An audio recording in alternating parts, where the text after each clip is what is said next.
Hi and welcome to episode 42 of the Knatters Knits podcast. My name's Natalie and today is first weekend in May and it's 2017. Thank you ever so much for all of you who've watched me before and have come back. I really do appreciate everybody that takes the time to watch me, and if this is your first time for checking me out, thank you again so much for coming. I've got quite a few things I want to get through today, so first of all, I want to just run through what's going to happen and then we'll settle back with a cup of tea and see how we get on, if that's okay. Right, so we're going to cover finished objects, works in progress. I've got a little bit of news that I want to give you about things that are coming up, and also we've got our learning zone section as well, which this week was going to have on the subject of gauge. So we'll talk about that a little bit later on. And of course, at the very end, there's the obligatory George update. So how have you been? What sort of a week have you had? Well, last week was my first week in my new job. Very strange working from home and knowing that if you don't get up on time, you don't get up on time. Really weird. So the first 3 days of the week I actually was down south looking after George, and as you can probably hear in my voice, he shared the love. He shared his germs, and so this is how I am. So I apologise in advance for that. Yeah, I had a great time with George. We've learnt all sorts of new things. He's started singing nursery rhymes, clapping hands. He now plays on a drum, well, an upturned pan with a spoon, much to the annoyance of his mother, and I can't think why. So we had a great time. We went out for Chinese one evening, and the 3 days seemed to really well, they weren't 3 days, they were only 2 days really, because we had the bank holiday, so it really did whiz past. And then, of course, during that time I had 2 days work to do. Drove all the way back home again, and actually the journeys are getting better. They're only taking about just over 4 hours each time, so that's really good. And then I had my 2 days at home where I was working on the writing of courses that I'm doing for this company, and that went really well too. I've completed one and I'm partway through another one, just on schedule, so that's great. Did it give me a lot of time to knit? What do you think? Any finished objects, do you think? Yes. So the first finished object I've got is, I can't remember whether I've shown you this one before or not, it's the hat. Now, you remember probably that I took part in Winter Camp, which is part of the Canadian Knitters podcast, winter sort of extravaganza where they do a lot of knitting and you get prizes and things. Well, the pattern for this hat was actually one of the prizes that I won in the Canadian Knitter podcast, not for Winter Camp. But the person who designed this, no, it wasn't her. It was one of the other camp leaders, Brandy, who designed this hat. So this is the hat pattern. I don't know how well you can see that, but can you see there's like little pine trees at the bottom and then all snowflakes here? This isn't blocked, but it is absolutely gorgeous. And this is out of the Truly Hooked yarn, which is the experimental colourway Sparkle DK with nylon, and it's 75, 20 and 5, so 5% stellina. And there's 225 metres in that. I'll keep an eye on this one because I'll have more about this later on. So I didn't use all of it, but this is the hat. Now this is going to be for one of my daughters, and as you can see by me wearing it, it's perhaps just as well, because it isn't me. But I'm going down to Devon tomorrow, so one of my daughters is going to get this. So that's that one. So thank you very much, Brandy Miller, for designing the pattern. I'll put links in it in the show notes, of course.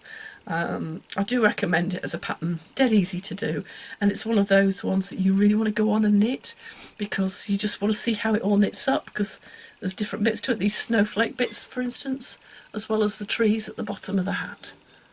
I really enjoyed doing this, and it was a very quick knit. It was just over a day really worth of hat knitting, and it got a circular closure at the top. I loved it, absolutely loved it. So that's that one.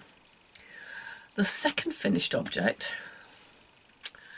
I don't think I'd even started this last time on a podcast. Sorry, I've got a habit of doing this at the moment. I was on Instagram, and you may know that I follow Caroline, whose Ravelry name is Kralalien, Krallalien, and she has the Colourful Creativity podcast. She also has her own Etsy shop, which is Colourful Creativity, and she dyed this most amazing colourway. I can never quite remember it, but it's basically rainbows after the rainstorm idea. I think it's no rainbows without rain, something like that. Absolutely gorgeous. And look how it's knit up. Look at that. So anybody who follows me on Instagram will probably have seen the rainbows already. But what I love about this yarn is it's lovely to knit with.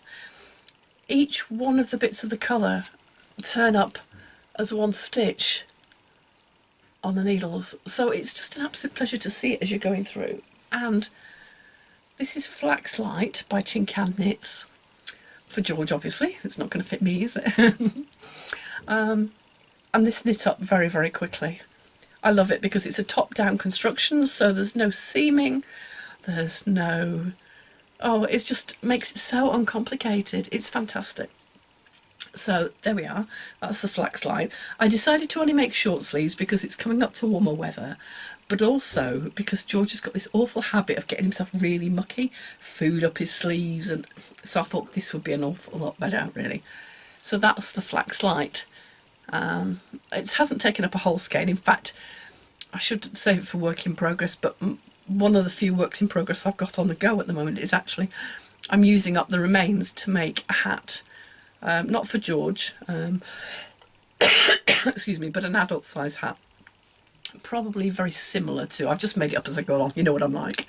But it's very similar to, oh, what's it called? Oh boy. Sockhead hat, that's it, sockhead hat. So, I thought this would make a beautiful sockhead hat as well. So that's two finished objects. Now, I'm going to take you for a little walk because the next section is works in progress. And here we go. One of the things I wanted to talk to you about in works in progress section was the fact that I've got a few, and this is an underestimate. Come with me, come on. Let me pick you up and take you for a walk. Let's just turn you around so I can see where we're going. Now, this is the view out of my window. It's Sunday evening, and you can see all the junk I have in my study, yeah? There's a spinning wheel in here. Yep, that's my knee, that's how much floor space I have in here. Yeah, my study, yeah? That corner there, that's my work in progress pile.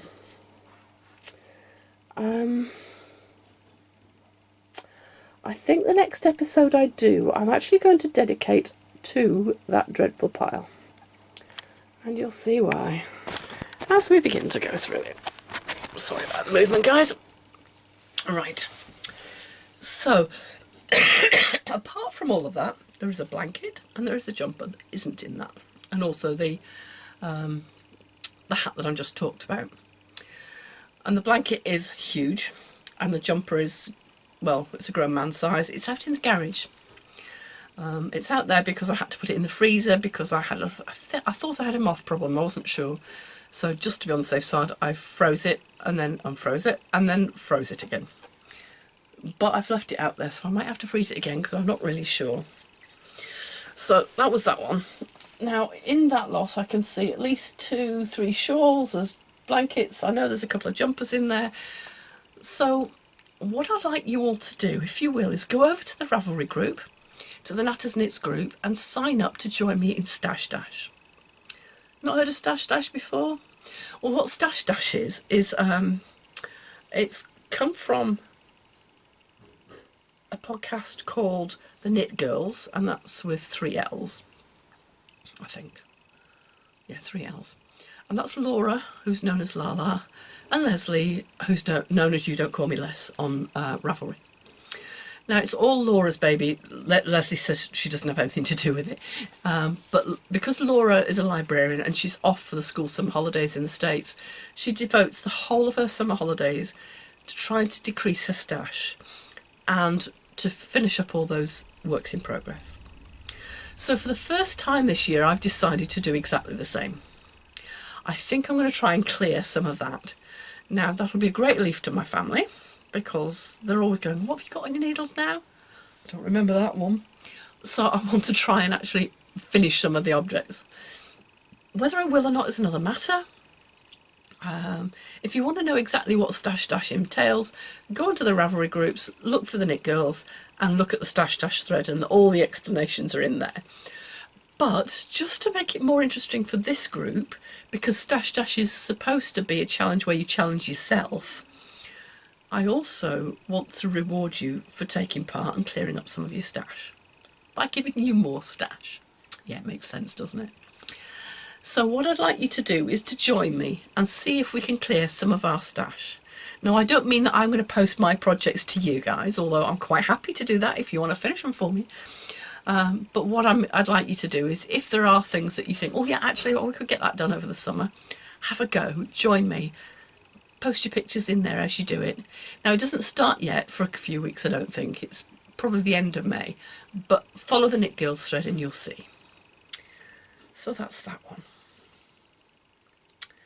Okay, the next thing I want to talk about is a prize draw. A few weeks ago, I asked you to put comments in a thread, answer the questions about what sort of things you like to knit and whether you do summer knitting or not. And I didn't quite tell you exactly what the prizes were going to be, because it's all one prize. So, oops, there are three things. The first prize that's going into the bundle is this. It's tote bag from Loop of London, and it's gorgeous knitting suppliers, www.loopknitting.com. So there's that bag, lovely long handle, make a great knitting bag.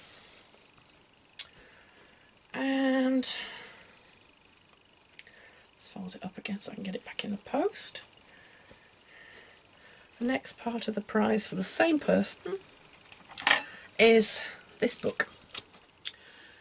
20 to make and 20 colourful alternatives, knitted cakes. Now, these things were one of the reasons I got back into knitting partly. A few years ago I got involved in a theatre project, and we actually had to knit all the scenery, the outfits, the snowballs. Oh, excuse me, this cold. I'm so sorry. Oh dear. And so I got a copy of this book, and there are some absolutely gorgeous things in here. Look at that cupcake.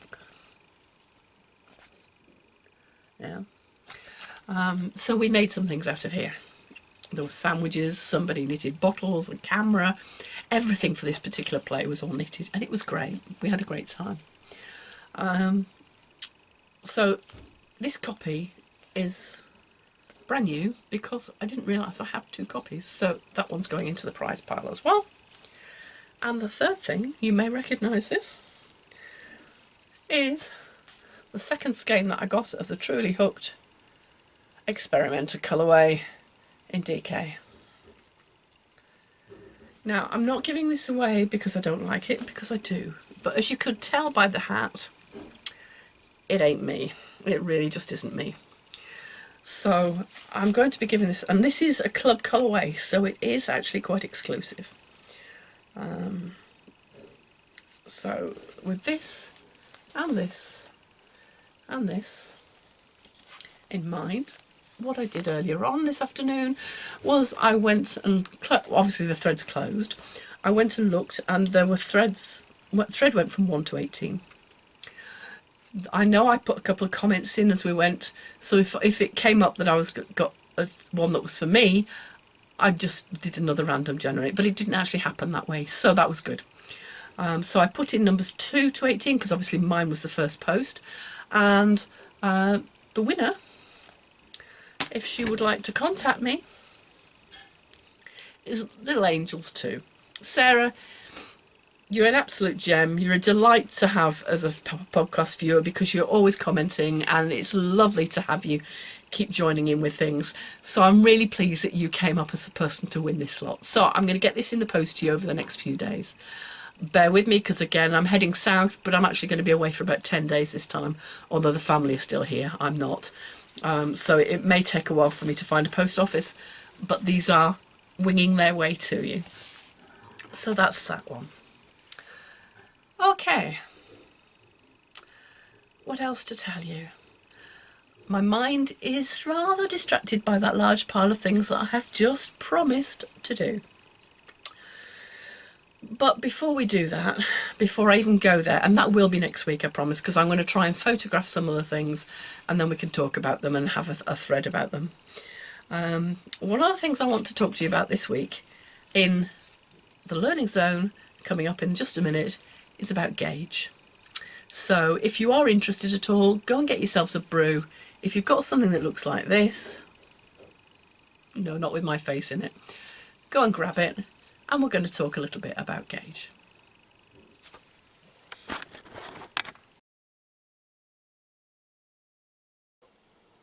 Okay, so here you see a square that is about 4 inches by 4 inches, marked out with an actual square ruler. This one I bought from Twig and Horn, but to be honest, you can buy them anywhere. You just use an ordinary ruler. And what you want to do is lay it flat on your knitting, like this. So I've just placed it straight over the top, and then you want to start counting. So you want to work out how many stitches you've got across here, how many stitches you've got across here, multiply the two together to give you your gauge. So that tells you how much you've knitted in a 4-inch square. Divide it by 4, you can work out how much is in an inch, and this will give you an awful lot of information. Okay, welcome back and welcome to the Learning Zone. This week we're going to talk about knitting gauge. Have you ever been in that situation where you spent pounds and pounds and pounds buying expensive yarn, buying a nice pattern, knitting it, and then finding it doesn't fit very well? Or doesn't fit at all? How do you know that that article that you're knitting is going to come out exactly the way you want it to? Well, that's what we call gauge.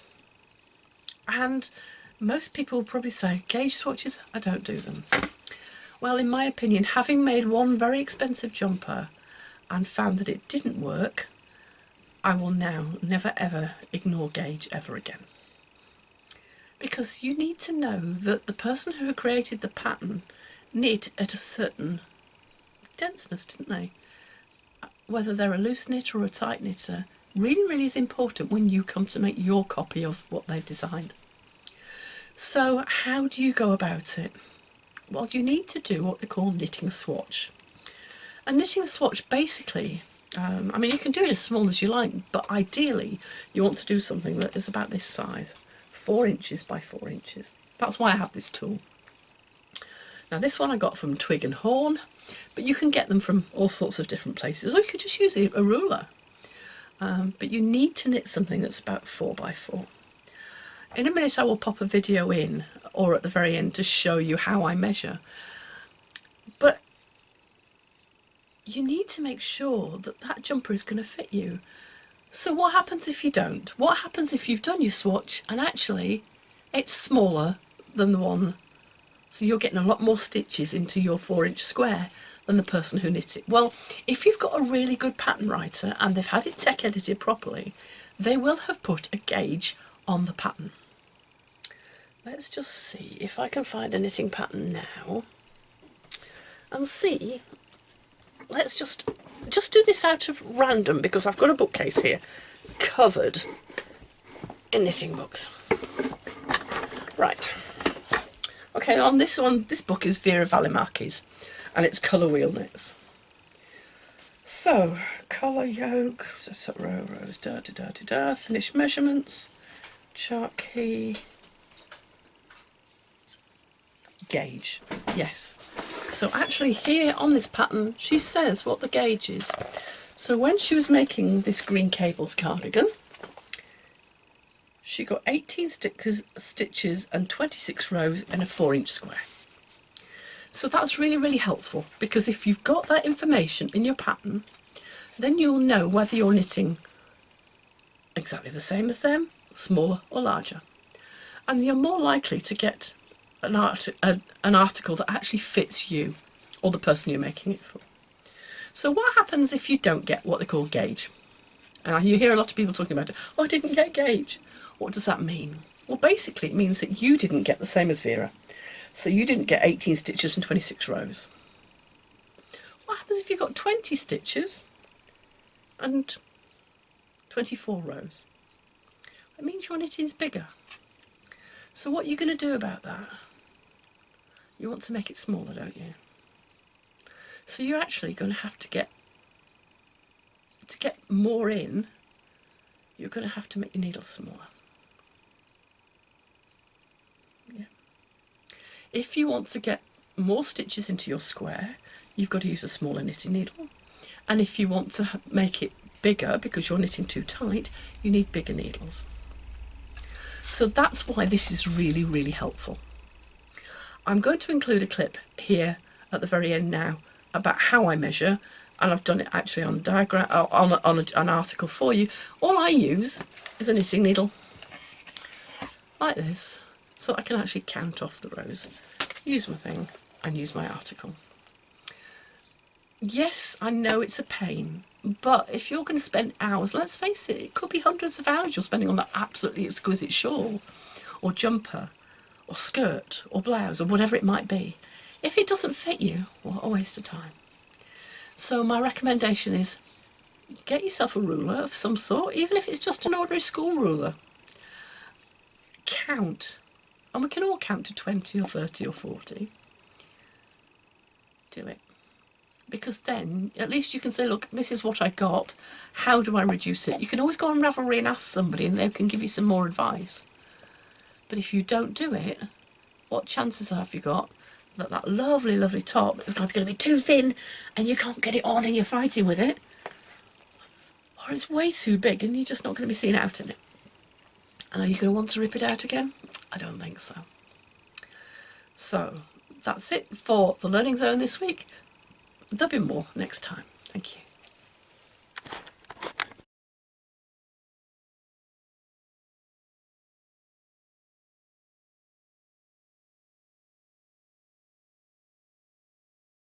Okay, so here you see a square that is about 4 inches by 4 inches, marked out with an actual square ruler.